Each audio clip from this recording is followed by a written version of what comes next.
All right, welcome. Today we are going to answer all your questions. If you are trying to repair your marriage, these questions are questions that have been sent to me by those who are saying, my marriage is struggling and I want to fix it. So I'm going to get out my questions. And please, if you are live with me, hashtag live, it's going to be a great Saturday, great time for us. Wherever you're watching this from, anywhere in the world, welcome.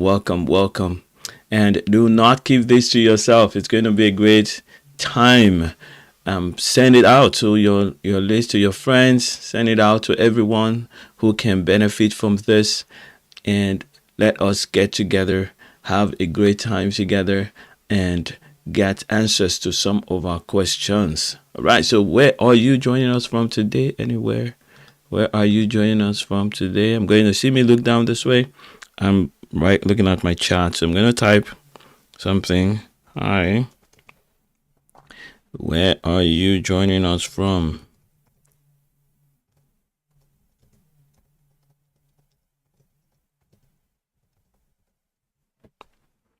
All right. It's going to be great. The questions I'm going to be answering are questions that have been asked a few times. Posed to me a few times by people who are trying to fix their marriage. And I'm going to try my best to give you the best answers that you need. All right, so let's start with the first question here. Sorry, I have to look at my notes because I don't want to mix up the questions. What if what if I'm the only one trying? My spouse doesn't seem to be motivated at all. My spouse doesn't seem motivated at all. What if I'm the only one trying? Now, here's my thought on this. This is something that comes a lot. Questions that people ask me a lot because they are wondering, if I put in all this work, how am I sure that I will get a result? I will get something that I want eventually. What if I work for 2-3 years on my marriage and it still ends in divorce? What if I work for not 100 years, for 10 years and will still end divorced? Is it worth my effort? That's what that question is saying. And I want to say to you, yes, it's worth your effort, because regardless of what happens to the marriage, you will be upgraded. Your life will change.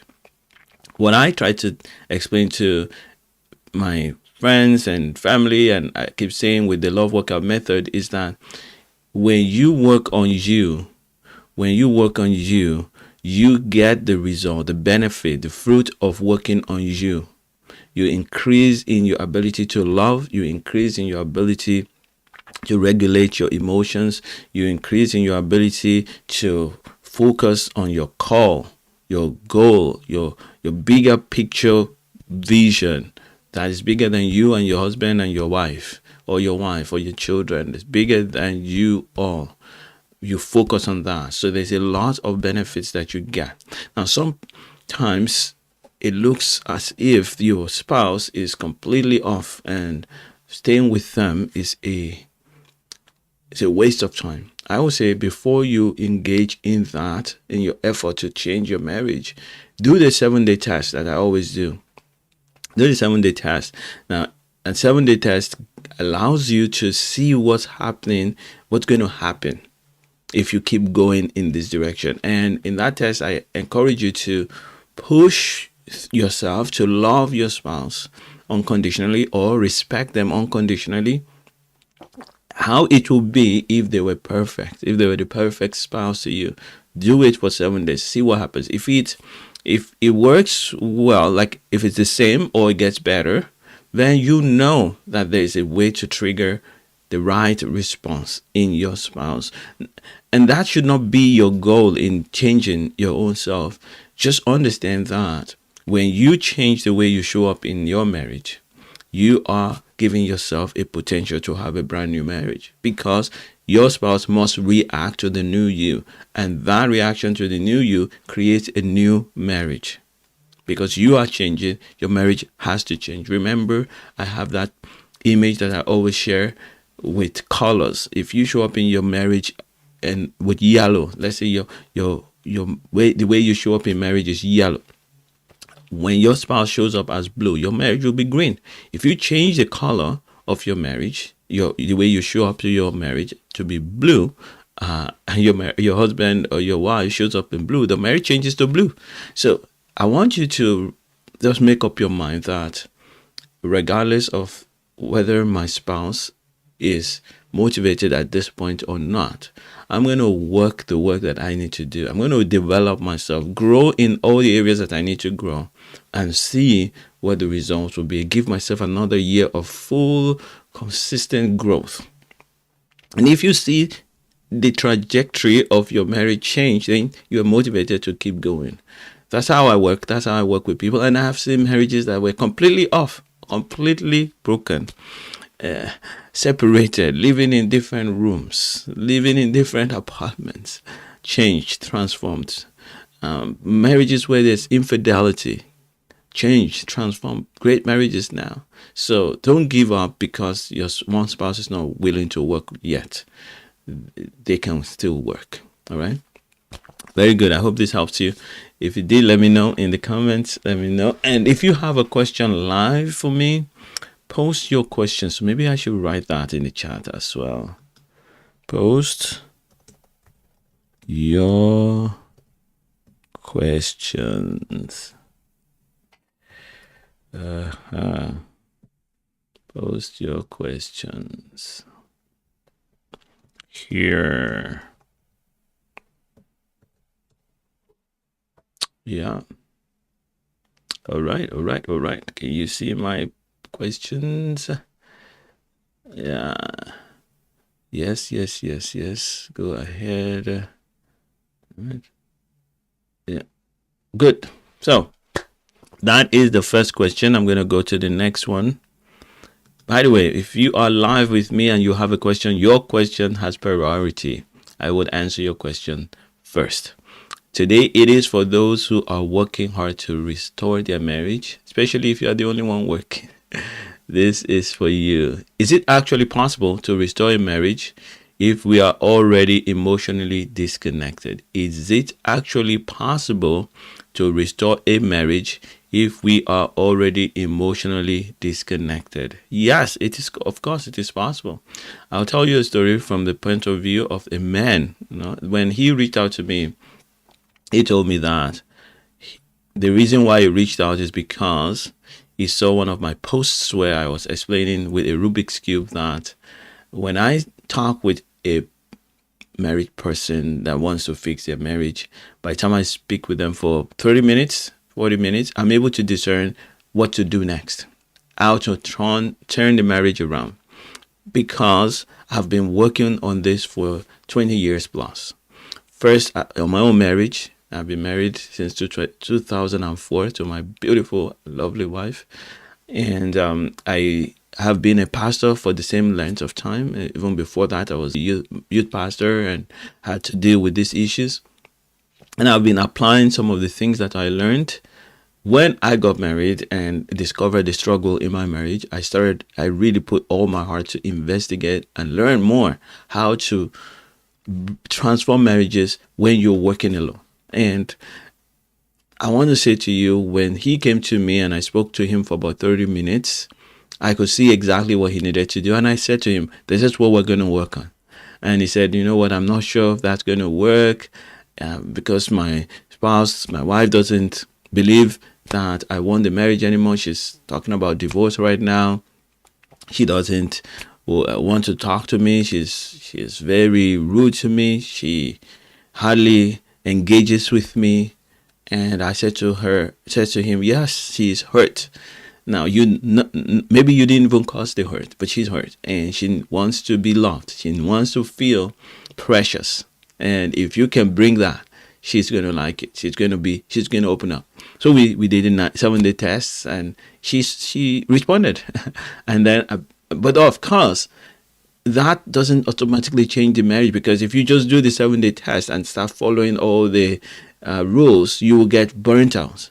because the reason why you're not doing it is because you also have underlying hurt that need to be healed. You are not coming into your marriage with the joy and the fullness, the confidence that you need to be coming into your marriage with. And when you're not doing that, your spouse is going to pick it up. They're going to react to your wounds, and you guys are going to hurt each other. And so we started working on him. Worked on him for about a month or two, and he was so amazed. He couldn't believe how his marriage turned around. This is a general trend with the people I work with, or even those who watch on my channel. If you are there right now, live watching, and you have been part of my cycle, my vibe for a while, you would also recognize that you are experiencing some transformation based on the changes that you do in you.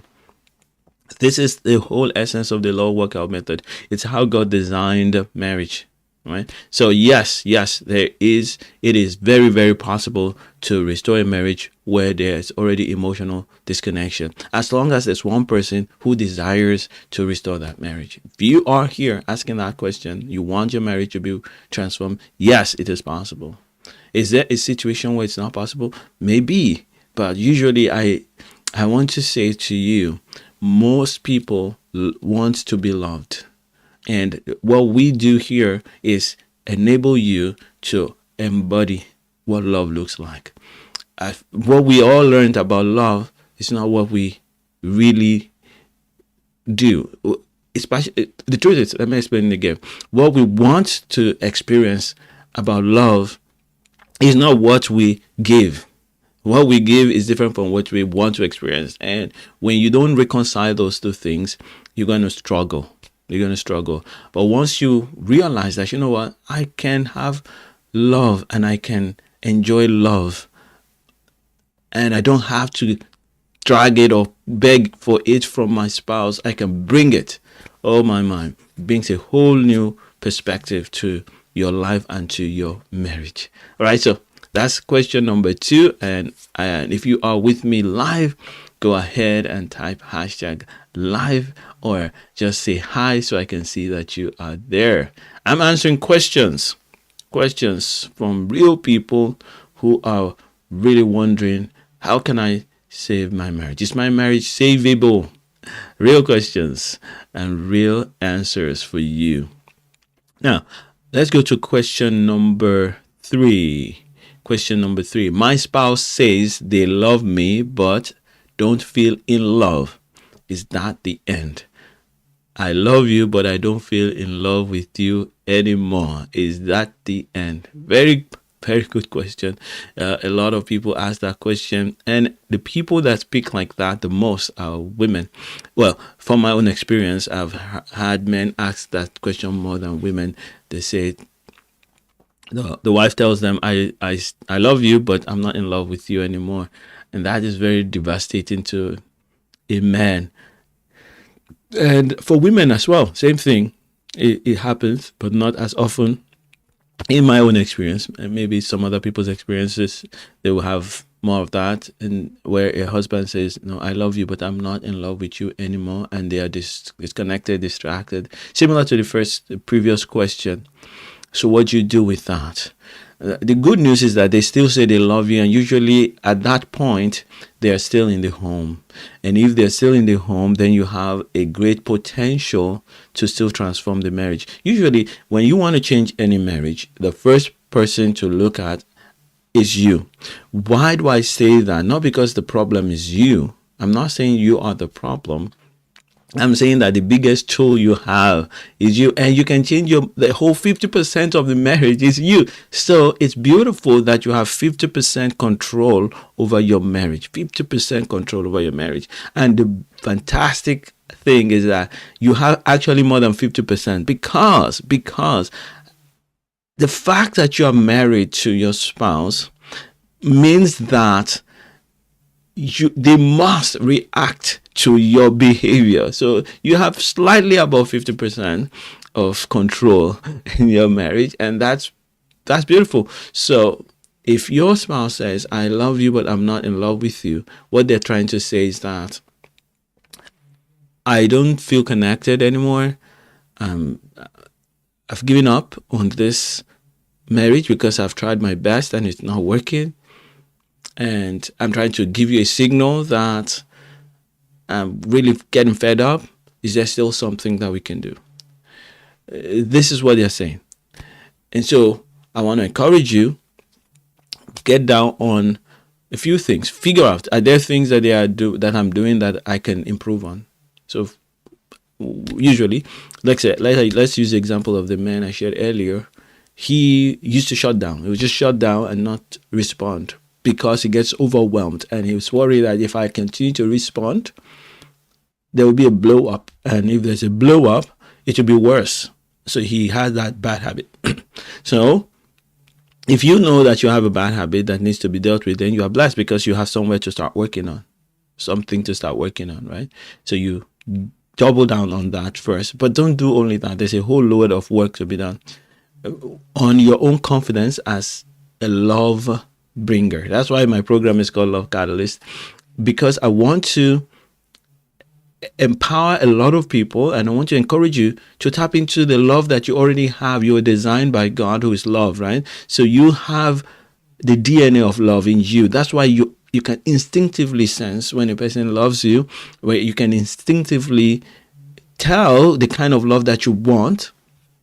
And even when you're getting the kind of love that is not, it doesn't enable you to do all the negatives the negative things that you see in your life, you may complain, but deep down in you, you still know that this person really cares about me, even though I'm pushing back at them that they're trying to help me become better, right? Because inside you is the DNA of love, because I believe that God, who created us with love programmed into all of our DNA.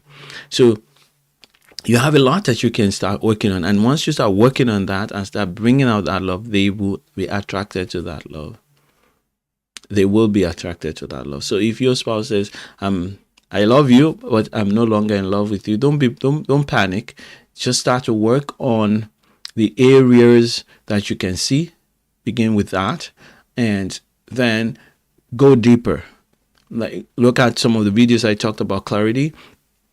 Watch them and start dealing with the 3 things that has to do with clarity, your own area of the marriage to start with, which is, what do you bring? What do I bring into this marriage? What is in my own control? What are we here for? So deal with all of that. Then what is in my heart that is bringing negativity into my marriage? How can I release that? And what are some of the things habits that I've learned to cope with difficulties in life? So once you deal with those things, you bring a brand new you into the marriage. And the key, how do you know that you're all right and there's progress? You find that your joy level will increase. If your joy level is increasing, then you're doing well and your marriage will start to change. All right. So that's the answer to that question. If your spouse says, I love you, but I'm not in love with you, don't panic. They will fall in love with you soon if you keep working, because you're going to bring a new self, a new you. All right, so welcome. If you're watching, we are live there. I'm answering questions about marriage, especially for those who are working on their marriage alone at this point. If you have any questions with regards to that, kindly post it in the chat. And I would take your questions first. Now, let's go to the next question. Question number 4. How do I stop reacting in anger when I feel disrespected? How do I stop reacting in anger when I feel disrespected? Yes, this is another very, very common question. Why? Because when we are hurt, we have a wound in our heart that is not healed. And our spouses, so your spouse acts to you in one way. Usually, that action rubs on your original wound. And when someone rubs you on your original wound, you must react. It's just how it is. In physical life, if you have a wound, say in your arm and all over your arm, but you have a long sleeve shirt on so nobody can see it, and I come around you so excited to see you, and I bam give you a big tap on that arm, you must respond. You're gonna react. You cannot help but react. No matter how kind you think you are, you're gonna jump back, you're gonna say ouch, you're gonna do a lot of things. But you may not attack me back and give me a punch in the eye because you kind of know that it's not intentional. You kind of know that it's not intentional. Some people would give me a punch right away because they can't help it. It's just going to boom. It's the nervous system takes over. It hijacks them. It's like what they call it, unconscious response. Yes. Now, when that happens, what you do to fix it is to fix the wound. Now, this wound that you have, you carried it from your youth to your marriage. You have these wounds. Now, when your spouse reacts to you or acts in one way or the other, it triggers your another reaction from you because of your wound. So how do we stop this anger? We need to go one step further. What are some of the wounds that I carry? Now, I've seen different people with different wounds. I was just talking to someone yesterday, and their wound is that they have been deeply betrayed by their parents. Imagine a person deeply betrayed by their parents. There's no way they will not feel betrayed by their spouse, even when you don't mean to do the same thing. So they would be triggered, and you will be triggered. So what do you do to heal that wound is to learn to release the negative feelings, learn to release the hurt. And of course, I have a program and a process, and some of my videos on this channel talk about forgiveness. They're steps. When I work with people who are hurting like that, they have a 3-step process for forgiveness where we go through the pain and we go through it. We don't shy away from it so that they can be healed. Now, you can't do it in one session or just forgive. That's what we have been doing. Just tell someone, just forgive them. Just forgive them. It's not possible to just forgive like that. There's a process, and when you follow the process, you're guided. Especially when you're guided through that process, you get healed. And when you get healed, you discover that your triggers are less. You're less triggered. Now, I'll give you another illustration to really help you. From my own life, I'll give you an illustration from my own life, not about forgiveness, but just about in general.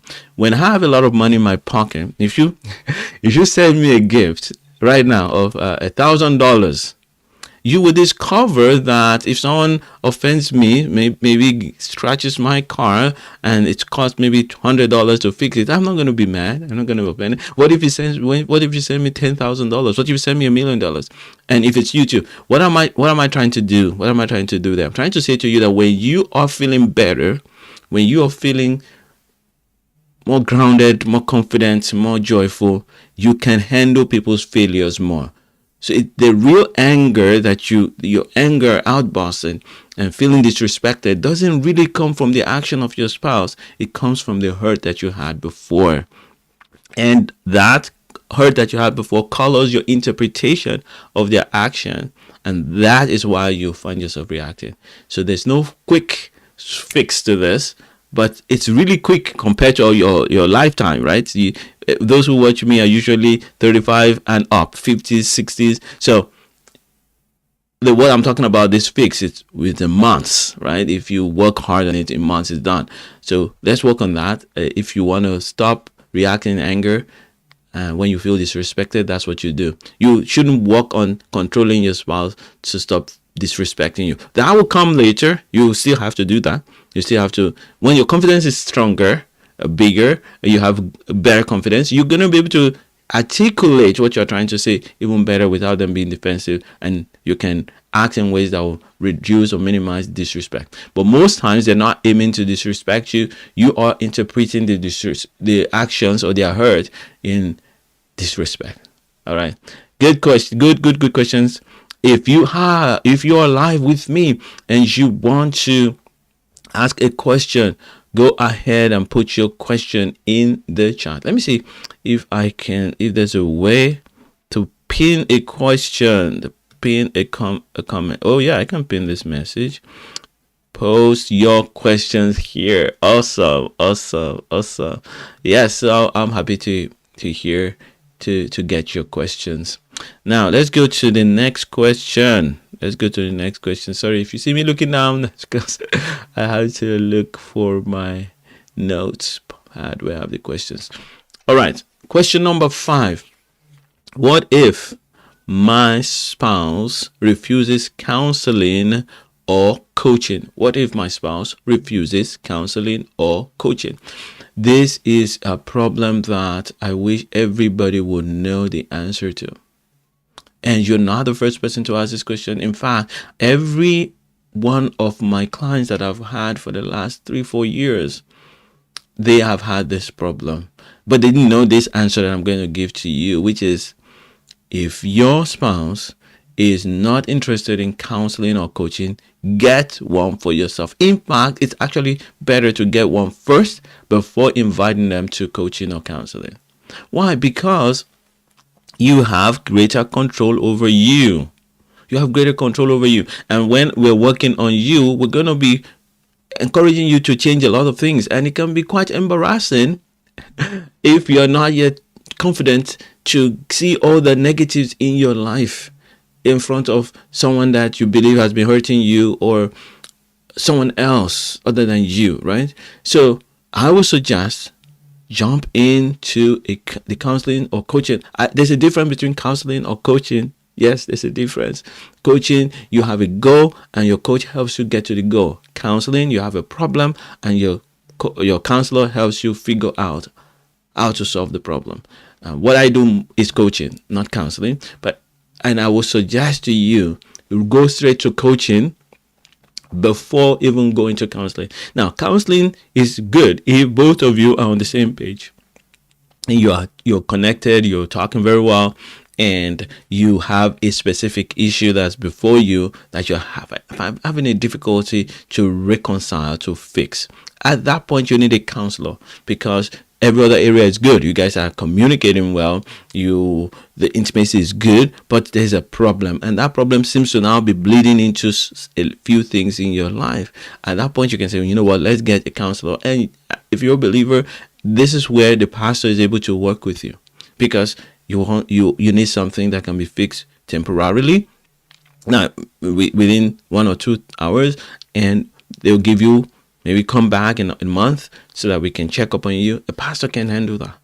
But most times actually, more than 50% of the time, the real issues are deeper, way deeper than what counseling can solve. Why? Because you have brought in issues, problems into your marriage.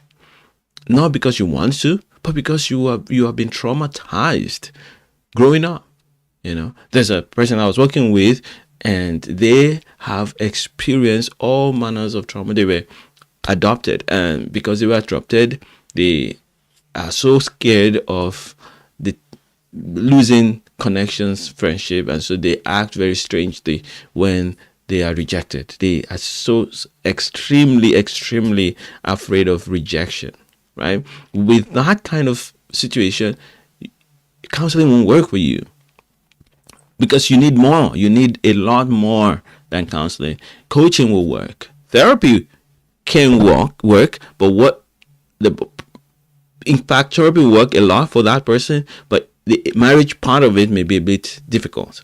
Why? Because it can take longer if you don't have a coordinated plan to then apply some of the things to your marriage. But right now, I want you to know that if your spouse is not interested in counseling or coaching, go ahead and do it. Now, you can also pay for counseling for both of you and invite them later, but do individual coaching to start with. It helps, and it gives them the freedom also to speak their mind without you being there. All right. Now, let me go through the questions, because I wanted to talk about some of the challenges that men have. So men are the ones that usually say, I don't want to go to counseling with you anymore. Why? Because whenever they go to counseling, the wife usually would begin to say things that they have done wrong, and it really, really, really feels disrespectful to them. And I've heard that. In fact, many times before now, when I used to allow people to come together as a team before working with them individually, I will be wondering why would you say that about your spouse when a stranger is there? Even if I was your pastor, it would still be difficult for you to see all these negative things about your spouse. But they are angry, they are sad, and they're triggered, so they just go ahead and say those things. And so it's hard. It's hard. And some people who do not want to be disrespectful to their spouse, they will come and they won't say everything the way it is. They will minimize it so that the spouse doesn't feel bad, and that also is not helpful. So this is why right now what I do is I start.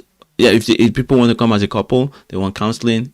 That I don't do counseling. But if they come, I'll talk to you, and then separate them and listen to them more. Then we can draw a plan that will work to bring them together. That's what I would say. I know it's a long answer to a short question, but I hope it blessed you. How do I, what if, question number 5, question number 6, how do I know if I'm fighting for my marriage or just afraid to let go? Wow, beautiful question. How do I know if I am fighting for my marriage or just afraid to let go? How do I know? Well, here is my short answer to that. If you are afraid to let go, it's a good thing, but that should not be the reason why you're fighting for your marriage. If you're afraid to let go, yes, it means that you see some value there. But if you are not getting any value and you're still holding on to the marriage, then we need to check it out. How do you know? So the first thing, let me see the question again. How do I know? So the first thing I will check is I will do the 7-day test. If the 7-day test says that there's hope, which is the marriage is changing and you are happy, you feel comfortable doing more and growing, then don't give up on your marriage yet. Even though the thing that's motivating you right now is that you're afraid to let go, it's a good thing. Let's push that envelope first. Now, if you have done the test and the marriage test says that this marriage is most likely not moving anywhere, then you know that it's just a fear to let go, and we need to get some confidence to let go. So that's what I would say to that question. And what I would encourage you to do then is build your confidence and get the best that you can get out of working on yourself for your marriage. Of course, the reason why you're working more intensively on yourself is because of your marriage. Then once you do that, you can then decide after 6 months, after a year, that, you know what, I've done all that I can do, and now I'm going to let this marriage go. What I usually say to people is, if you get to the point where you know that I've grown, I've changed, my life has really, really improved from where I started, and this marriage didn't change at all, and there's no hope of it changing, I've learned most of the things that I need to learn, or all of the things that I need to learn, which is really very, very impossible. Nobody finishes, nobody learns everything, but you feel really that you've learned a lot, you've grown, and the marriage didn't move at all. Then it's time to let it go. Usually it's good to do that with a coach or a counselor, and it helps.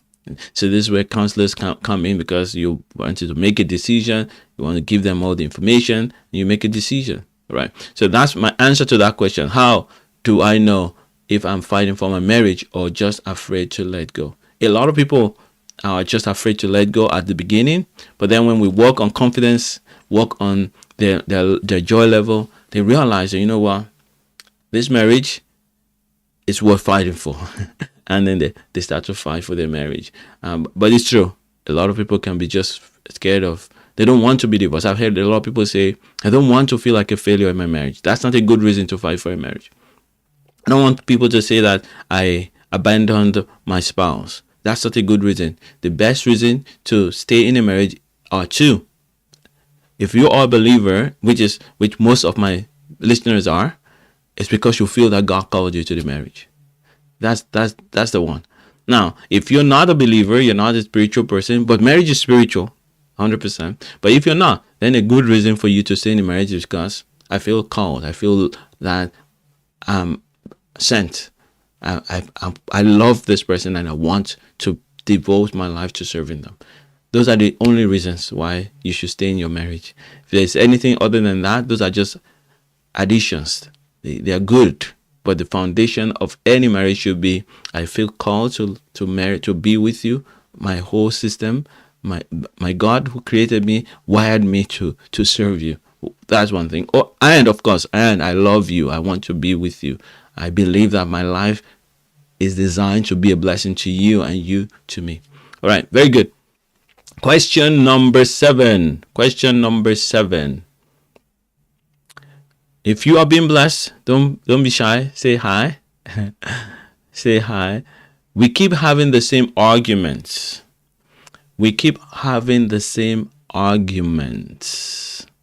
Why doesn't anything change? We keep having the same arguments. Why doesn't anything change? Now, I already said that previously. If you, I think, what question that was answering to say that? Well, how do I stop reacting in anger? Question number 4. So it's similar to this one. We keep having the same argument. Why doesn't anything change? Now, but in this case now, we're focusing a little bit more on the fact that your spouse brings up the same thing or you bring up the same thing and then it triggers into an argument. The real reason why that happens is because you're not dealing with the underlying issues. When you deal with the underlying issues, you're able to move forward. So the things that trigger you will keep triggering you until they are healed. And the thing that triggers your spouse will keep triggering them until it heals. You may agree and say, you know what, let's not react like this to ourselves anymore. And you agree and you say yes, you pray. You even get together and you pray about it. And before you know it, the same day or 2 days or 3 days after, and in some cases you really work hard, 3 weeks after, you are back in the same space. Why? You are working on the symptoms and not the root cause. You're working on the symptom. There's an underlying wound that the behavior is triggering in you. So you can work on that. So work more on your confidence, your clarity, your joy. So let me tell you, it is your joy level that will determine how you react to people. In most cases, your joy level. And to ramp up your joy level, you need to figure out who you are. And as believers, I always say to Christians that, look, figure out that you are created by God. Figure out that you are uniquely made. You are precious. You are wonderfully made. You have a lot to give. Even when you know your weaknesses, you're still beautiful, powerful, wonderful, handsome. You have stuff to offer. And even if what you have is little, you have love to offer, and that's what everybody wants. So figure that out and let that increase your confidence and the joy that you bring to the table. It will change you. It will change the way your marriage works. Now, of course, I know that saying it just like that doesn't mean that you will do it or you can do it. That's what you need a coach for, to help you move through the process, right? Just like if you tell me, what can I do to build my muscles? I'll tell you, go do some workout, work in the gym every day, blah blah blah. But that doesn't mean you're going to do it. Even I telling you to do that doesn't mean I'm going to do it. It's because you need a coach, someone to stand with you, walk you through. Some of these things are quite challenging, not because they are too difficult, but it requires some consistency. All right, so let's move on to the next question. Is forgiveness really necessary if they haven't apologized? Is forgiveness really necessary if they haven't apologized? That's another interesting one. Sometimes we forget that forgiveness is not for the other person. When we encourage you to forgive, I'm not saying this is something that you give to your spouse. No. Forgiveness is a gift that you give to yourself. Give it to yourself, because if you don't give it to yourself, that's what you have brought into your marriage that is affecting your marriage right now. Hurt from other places before the marriage. Now, when you came into the marriage, it is possible that then you have a spouse who now is even worse than what you had before, and so it becomes increased, exaggerated to the point that it becomes difficult. So forgiveness is necessary whether they apologize or not, because forgiveness, as scriptures tell it, and as most people, all the leaders, all the people that talk about forgiveness everywhere, it is not for the other person, because when you release someone from your heart, it doesn't do a person much good compared to what it does to you. When you release someone from your heart and you release the negativity they brought into your heart there, it boosts your joy and it boosts your confidence, and you show up differently. It impacts your life and the life of everyone that's connected to you. So forgiveness is very, very necessary, whether they apologize or not. But when they apologize, it makes it easier. Oh yes, it makes it easier. I always like to teach my people that you can forgive ahead. What does that mean, to forgive someone ahead? It means that you make up your mind that no matter what you do, I'm not going to keep it in my heart. I'm not going to deal with you as if you cannot change. I'm going to release you. Now, does that mean that you approve of the evil or the wrong that they're doing? No, of course not. It means that I'm going to trust that God, and as much as you open and allow me to help you, will deal with the situation in your heart. All right. So that's why forgiveness is very, very, very, very necessary, even if your spouse hasn't apologized. Question number 9. How do I communicate my needs without sounding needy or critical? How do I communicate my needs without sounding needy or critical? Very, very beautiful question. These are really good questions. And of course, if you have any questions, you can put them in on this video, in the comment section of this video. I will answer those questions next time I'm live. This is how I collect these videos. I go through some comments on my channel and emails, whatever people have put together, and then I decide to share and answer them. Of course, I have a community where I answer questions way more frequently. You don't have to wait for one whole month to get your questions answered. But I want to give to the world around me, give as much as I can. I want as many marriages to be transformed. I don't want anybody to struggle through what I had to struggle through learning by myself. I want to stand alongside you to get the results that I got in years. You get it in hours. And things that I've learned over the years, I want to present them to you so that you can draw from them right away. All right. Yeah. So what was the question I was going to answer? How do I communicate my needs without sounding needy or critical? Now, the first thing that you must understand is that love is not self-centered or self-directed. Love is, I desire the best for you, regardless of how you react to my desire or to my giving it to you. Doesn't matter how you behave, I desire the best for you. And there's a second part of the coin of love, which is, I will not withhold good from you as long as it is within my power to give it, and it is your desire also to receive it, and it's good for everyone, right? So love usually thinks of the other. So when you want to communicate your need in a marriage, you need to first think about it. What is my real need? What is it that I need? Now, in the practical ways of life, maybe you need, I'll use an example of a person that says intimacy is out the window, and it is impossible to have a marriage without intimacy. So how do you communicate that? I would say to you, you communicate your needs with the needs of your spouse in mind. So usually your needs are important because when they are met, it meets their needs as well. So understanding that will make it so much easier to communicate your needs without feeling needy or critical. When you remember that your spouse has needs and those needs can only be met properly when your needs are met.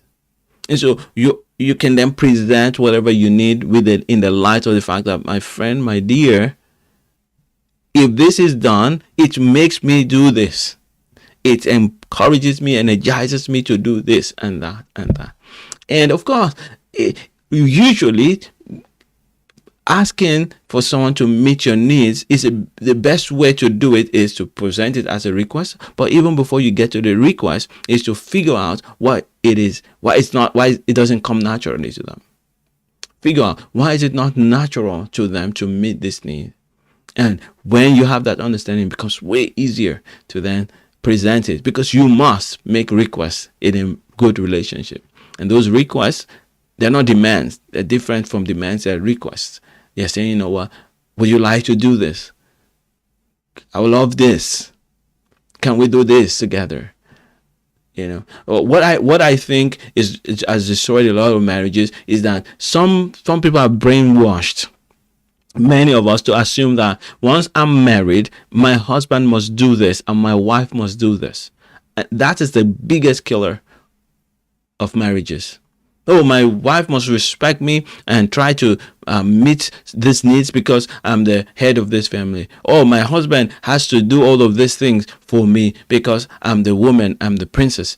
Yeah, you are. However, doing it is a choice that he must willingly give and offer to you. And yes, she is your wife, but she has a choice. He must willingly offer those things. So when you find that they're not coming, the first thing that should come to your mind is, what is hurting them? What is stopping them from offering this love willingly? And if you are always thinking about them, you're desiring the best for them, it will trigger you to say, you know what, I need to find out, maybe they're hurt. I'll give you an illustration. When in 2017, I was in Nigeria doing some mission work, planting churches, ministering to people in need. And I had a stroke. My right side became weak, and my wife had to be there to help me. Now, if at that point she suddenly saw that I couldn't move my hands, I was weak, I couldn't feed myself, I couldn't clean myself up, she begins to be mad at me and say, you know, I have needs. I have needs. I need you to be able to touch me, hold me, hug me, and I have needs. That would be irrational, because she can see that I had a stroke. So she wouldn't ask for her needs to be met. So this is why I said to you that when you want your needs met, you need to think about what is it that is making them not to do that naturally. There's a brokenness somewhere. And so think about that. So what did my wife do when I was hospitalized and unable to do stuff? She stood by me, walked with me, prayed with me until I recovered. And when I recovered, then I was able to meet the needs. But there's some needs that I'm able to meet that she can ask for, and I would delightfully do them. Right. So it's important to think about that. But then it's also important to make requests, because if you don't make requests, your spouse won't know what you want. Right? Yes, too deep an answer to that question. You caught something that I needed to really stay so that a lot of people don't lose out. What question are we now? Question number 10. What if I've already done damage? Is it too late to change? What if I've already done damage? I don't know what damage you may have done. However, I want to talk about if you have hurt your spouse. I've worked with different people. I was a wife that cheated on her husband and wondering, how can we fix this? Husband is disconnected, afraid that she will do it again, all of that. How is that the end? No, it's never too late, because you can come up with honesty. If you show up with honesty and say, you know what, I've messed up and I'm sorry and I'm willing to go through whatever it takes to help you feel so that you can trust me again. I'm willing to go through whatever it takes. Not to become a slave, of course, but to accommodate the pain so that they can recover.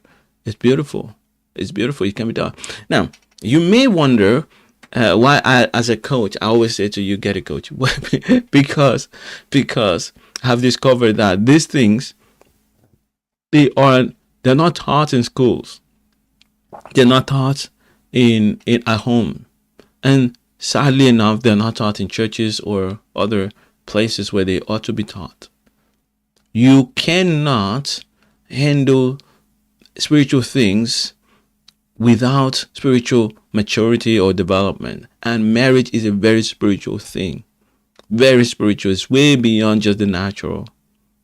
It's very spiritual. And so I want to say to you, when you have some of this heavy stuff, things like I've done damage, is it too late? Do not wait anymore. Every day you wait is a day that you are hurting yourself more. Jump into a program. Get a coach to help you. Get a coach. How do you know a good coach? A coach that helps you to become better at being you, that helps you have more joy, more peace in your own heart first, and then helps you to channel that joy and peace to your spouse regardless of how they react. That's a good coach. Get one. Of course, you can get me. All right. If you want to know how to do that, put in comments. I think I don't have the link in the descriptions of this video, but you can always check it. After this, I'm going to put in the description. It will be there if you need to get a coach. But yes, the short answer is it's not too late. And what you need to do, repent, ask for mercy, and start to change right now. Number 11, why does it feel like I care more about the marriage than my spouse does? Why does it feel like I care more about the marriage than my spouse does? Yeah, the truth is somebody is going to care more than the other at some point. In my marriage, it looks like that. Oh, I care more. She cares more. I care more. The thing is, you really cannot measure how much a person cares, really, because there's no care meter to check how much a person cares, because we all reflect and react to our marriages differently.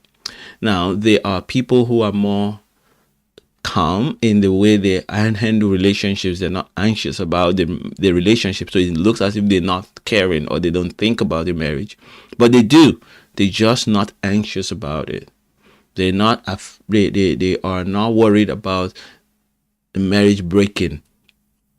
And there's some people that just don't like connection. They avoid connection.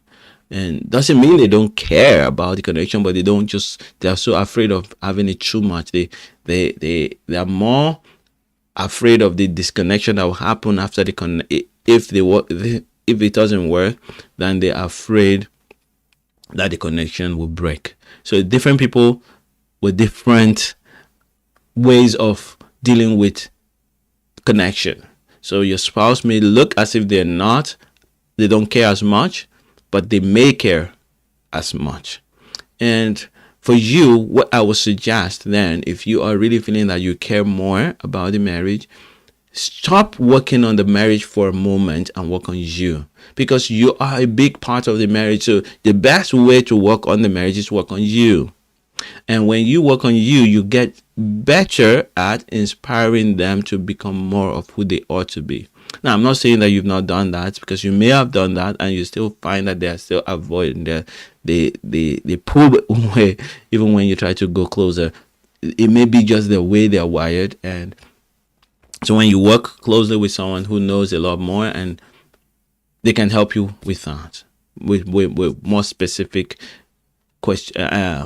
details about your particular relationship. So if you want that, you can reach out and I can meet with you for 30 minutes. I have a free some free slots usually that I give, and I can quickly look at the situation and encourage you and see if it is just a matter of the way they are wired, the way they've been brought up, and things that happened to them when they were younger, or they really don't care about the marriage.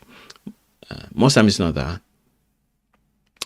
Now, question number 12. How do I lead in my marriage without being controlling? How do I lead in my marriage without being controlling? It's very important. Now, the control issue is a big problem in marriage. Big problem. Women want to control the men. Men want to control the women. And men are very, very sensitive to being controlled, so they react violently and rough. And women just wonder what's wrong with the man. He's not thinking straight. I'm smarter than him, and so they want to control the marriage, and they destroy. Both of them destroy the marriage.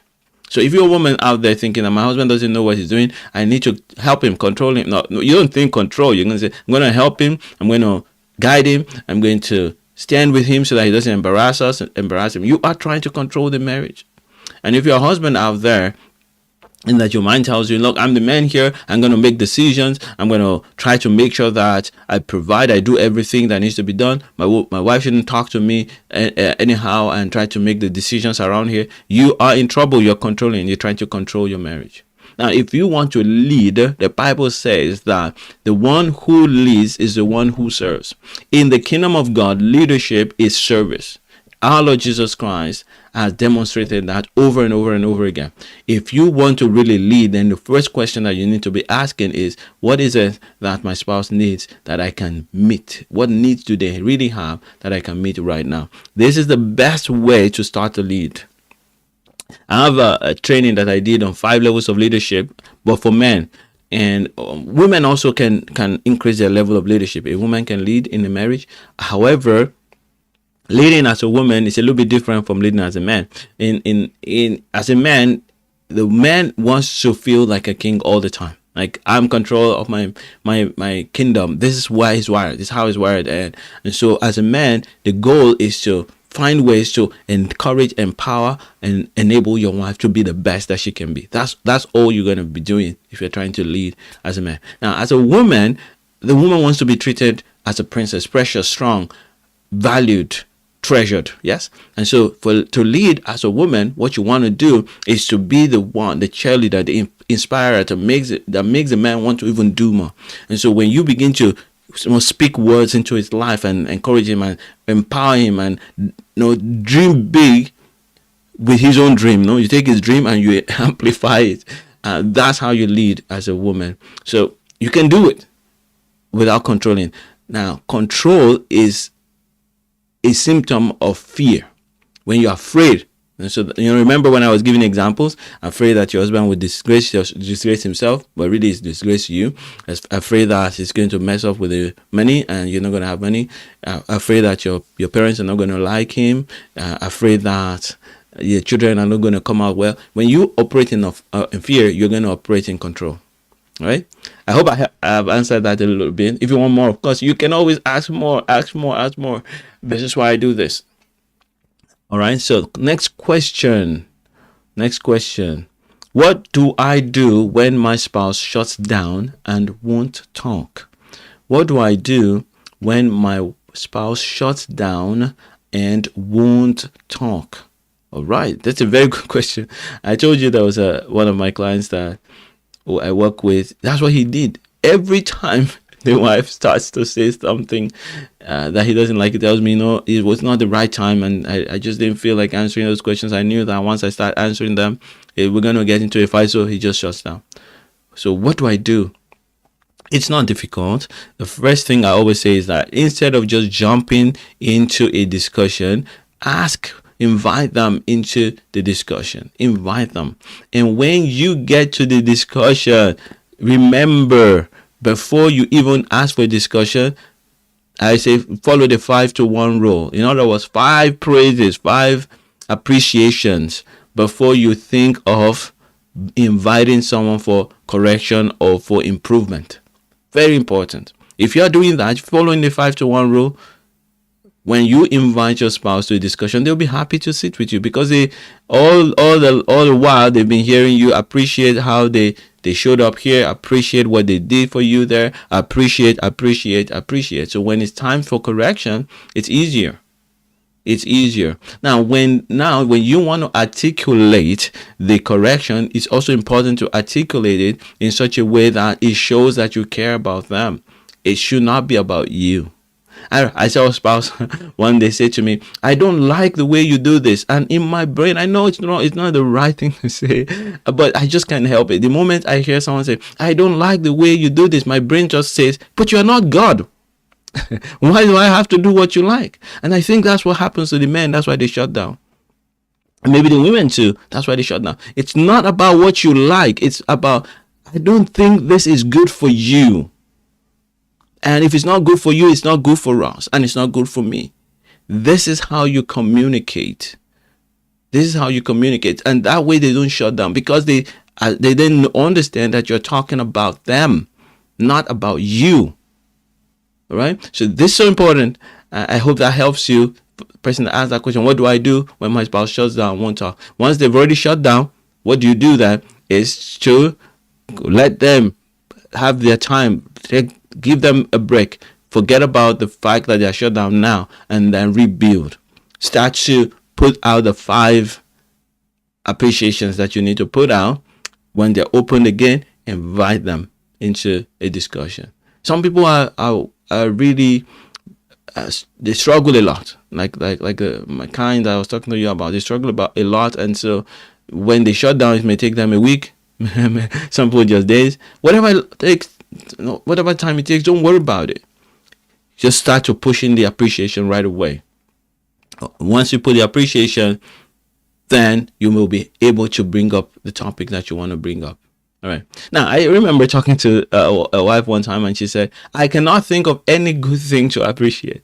That's because you're not thinking deep enough. The fact that they're in the home sometimes is something to be thankful for. In other cases, it's not, because where there's abuse, usually I would say it's time to move out. It's not the time to start thinking about appreciation. It's time to move away from abuse, and especially physical abuse that can destroy your health. And emotional abuse can be sometimes stronger and more destructive than physical abuse. So be willing and be ready to move out from abuse or things like that. But most times, when they shut down, just start with appreciation.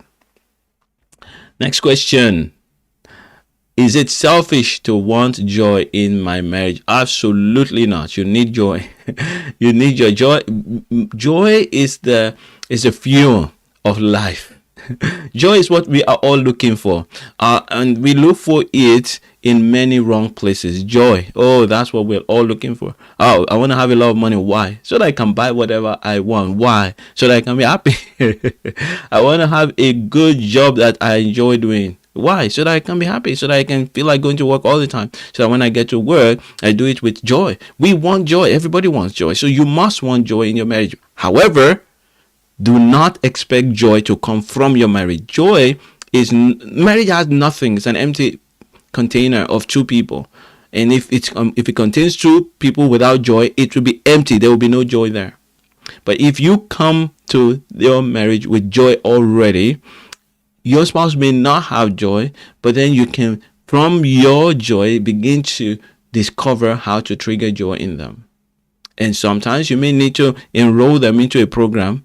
Yes, you may discover that you don't even have a need for a coach, and then you get a coach for both of you, and they get coached, and you're going to get the result that you want. So yes, it is not selfish.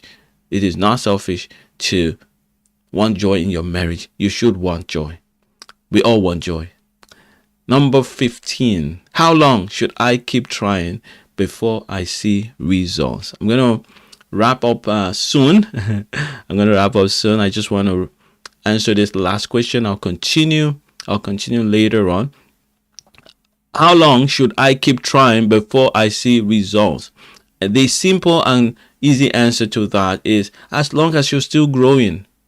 As long as you're still growing. Now, I've seen in my own experience, within weeks, some kind of results will start to show up. Within months, good results start to show up. However, the full results that you want, it's lifelong. I keep working on my marriage. I keep working on myself, really. It's myself that I'm working on, to work on my marriage. And as I work on myself, I discover new ways to improve my marriage. So it's a lifelong thing. You need, because working on your marriage is working on yourself. So you need as long as it takes. But I would say to you, within weeks, you should begin to see some movement or a lack of trouble, a reduction in trouble. And then you begin to see some movement in the right direction after a couple of months. Sometimes it takes 5 months, 6 months, 1 year. But I would say even 1 year, 2 years, it's not too much compared to the number of years that you have been alive, and sometimes the number of years that you've been married, trying to solve the problem with books, videos, and counselors, therapists that is not coordinated and structured. All right. Yes, if you have a question, I'm going to be happy to answer your question. Otherwise, I think I'm going to wrap it up here. We've been live now for about an hour, I assume. About an hour. Let me see how long I've been. Yeah, about an hour.